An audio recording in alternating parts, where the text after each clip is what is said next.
structure भाई आज gaming laptop आ रहा है मेरा और देखो भीड़ लग गया है detailed study right now. We नसीब cannot में go on this part. It's not possible on a YouTube video. But let's try this.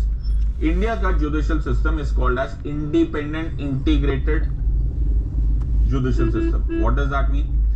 Independent integrated judicial system मतलब सारे courts पहले integrated समझ लेते हैं.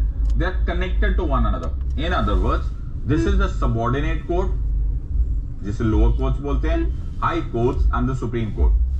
अगर तुम्हें subordinate court की कोई decision अच्छा नहीं लगा, no problem, go to the high courts. High court में भी नहीं अच्छा लगा, no problem, go to the supreme court. And all of them follow same judicial principles. Okay, they will follow the same judicial principles. दूसरी बात, supreme Court ने कोई फैसला कर दिया, ओके, सुप्रीम कोर्ट ने कोई डिसीजन ले लिया, right, then the decision of the supreme court will be binding on all the high courts. मैंने क्या बोला? Decision of the supreme court will be binding on all the high courts. And the high court ने जो कोई decision ले लिया तो the decision will be binding on that courts, subordinate courts of that state और union territory for which that high court is established. इसको बोलते हैं डॉक्ट्राइन ऑफ प्रीसिडेंट. क्या हुआ है? Doctrine of precedent.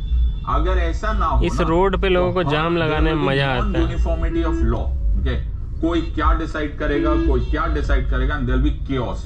हमें chaos नहीं चाहिए, हमें रूल ऑफ लॉ चाहिए. ये तो हो गया सर इंटीग्रेटेड. सर ये इंडिपेंडेंट क्यों है?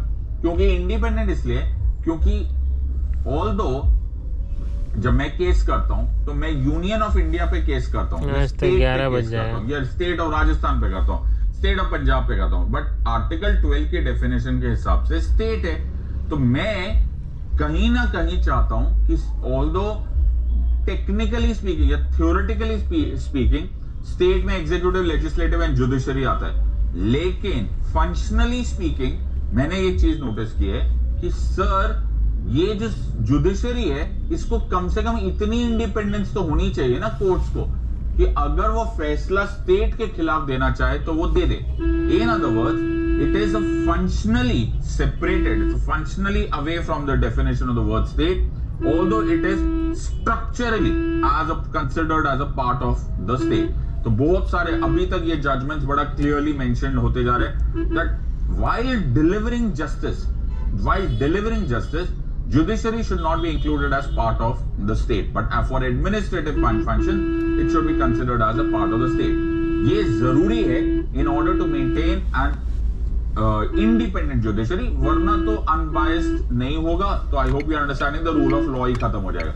So the point here is we have an independent integrated judicial system. भाई साहब क्या हुआ है ये? याद है हमें ये वाला डायग्राम? हमने बोला था there shall be one supreme court. One supreme court. ये क्या चाह रहा है भाई? मेरा गाड़ी में पूरा स्क्रैच लगाना चाह रहा है क्या? ऊपर जो है दैट इज वन सुप्रीम. चिपक के हमसे चल रहा है. We are dealing with the supreme court under article 124 to 147 of the constitution of India. 124 से 147 में सब कुछ डिफाइंड है. Structure of the supreme court, salary allowances, privileges, गंदा भीड़ है भाई. टेम्पररी जजेस, बाप रे बाप, कोर्ट जुरिसडिक्शन, बताओ, great powers, rule of the law, देख लो जाम. Article 145 making a constitutional bench. समुंदर नहीं लग रहा. सुप्रीम कोर्ट की क्या पावर्स है, क्या फंक्शंस है, क्या रिस्पांसिबिलिटी है, is being dealt under article 124 to 147. Now इसमें जो मोस्ट इंपोर्टेंट आर्टिकल्स जो as I said I'm keeping confining myself to Laxmikanth. चूतिया है क्या एकदम सटा रहा है? अगर मैं इसमें देख लूं, निकल के बताएंगे अभी. इसमें देख लूं तो I will notice that appointment of the judges is given under article 124. सटा के चला रहा है. appointment of the judges में थोड़ा सा खतरनाक चक्कर है. चक्कर क्या था? article 124 says every judge of the supreme court shall be appointed by the president, but in consultation with the भाई मुझे समझ नहीं आ रहा.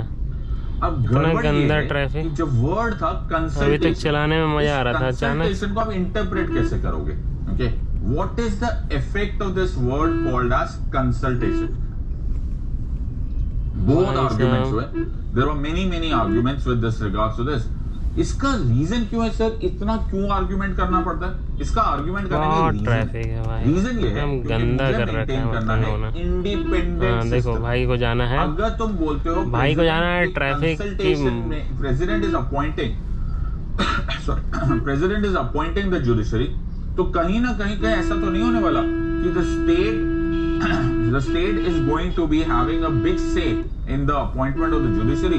तो कहीं ऐसा तो नहीं हो जाएगा कि उनकी इंडिपेंडेंस पे डाउट होने लग जाएगा। अरे भाई नाउ 1973 केशवानंद भारती क्या जजमेंट कर के रहे बाद हैं जिंदगी में, बताओ। कुछ गड़बड़ हुआ। इन लोगों गड़बड़ हुआ, देयर वाज अ इतना सुपर सेशन, पॉपुलेशन बूम हो चुका है भाई। देन प्राइम मिनिस्टर मैडम ये इंदिरा ट्रैफिक गांधी यही के बता advice रहा है। पर जस्टिस एएन रे को सुपरसीड बाप रे बाप, देखो ये देखो, we made the chief justice देखे? जैसे ये सुपर लहरिया सेशन हुआ कट। केशवानंद भारती जजमेंट में के बाप बाद, रे बाप। तो आज अचानक तो मतलब पूरा का पूरा इंडिया में ये जिंदगी में focus कुछ आने लग अच्छा गया। हो रहा था ऐसा तो अच्छा नहीं हो होने रहा नहीं कि दिया। एग्जीक्यूटिव इंटरफेरेंस चल ओ रही भाई। है। अगर एग्जीक्यूटिव इंटरफेरेंस ज्यादा हो गई, इसी के मजे हैं लंबे बाल वाले। आर्टिकल 50 वायोलेट होने लग जाएगा। तो हम लोगों ने इस डिस्प्यूट को सेटल करने के लिए 3 जजेस केस देखे। किसी तरह निकल गए भाई। इतना ट्रैफिक क्यों था आज? Gupta versus union of India 1982 case, alright, dealt with कि कंसल्टेशन का समुंदर था भाई ट्रैफिक सुप्रीम का। कोर्ट ने बोला in SP Gupta versus union of India कि नहीं बाप रे दिस बाप। Consultation is not binding on देखे कैसे निकालना है। सो अपॉइंटमेंट इसमें consultation is merely consultation, it has not got binding effect. जब ये हो गया तो this is called as the first जजेस केस। फिर आया सेकंड जजेस case which is the SCORA versus union of India case. Now SCORA versus union of India case में हमने SP Gupta versus union of India को चैलेंज किया। This was 1993 judgment. इसमें Supreme Court ने बहुत अच्छा वर्ड यूज किया। उन्होंने बोला judicial matters are primal affairs of the judiciary. In other words ये मेरे घर का मामला है। In other words judiciary is like a primal matters, judiciary is like a family, right, and it is not actually strictly a part of the definition of the word state. तो भाई तुम इसको है ना इतना एग्जीक्यूटिव और CGI को आप एक जैसे नहीं मान सकते बिकॉज ये प्राइमल मैटर है। It is within the house, okay, it is our family matter. So you can not keep judiciary में अपॉइंटमेंट ऑफ जुडिशरी के टाइम पे आप executive as well as judiciary को सेम लेवल पे नहीं रख सकते। In other words we have given rights to what is called as collegium system. So this was the second judge's case which started giving or which gave birth to what is called as the collegium system. Now came the third judge's case. A third judge's case actually case ही नहीं था, वो case नहीं था, वो एक presidential reference था। So article 143 में तब then president श्री के आर नारायणन साहब ने ये presidential reference किया कि ये कोलेजियम फंक्शन कैसे करेगा। तो it was decided that this collegium also will function as a democratic body. So this will be a multi-membered collegium.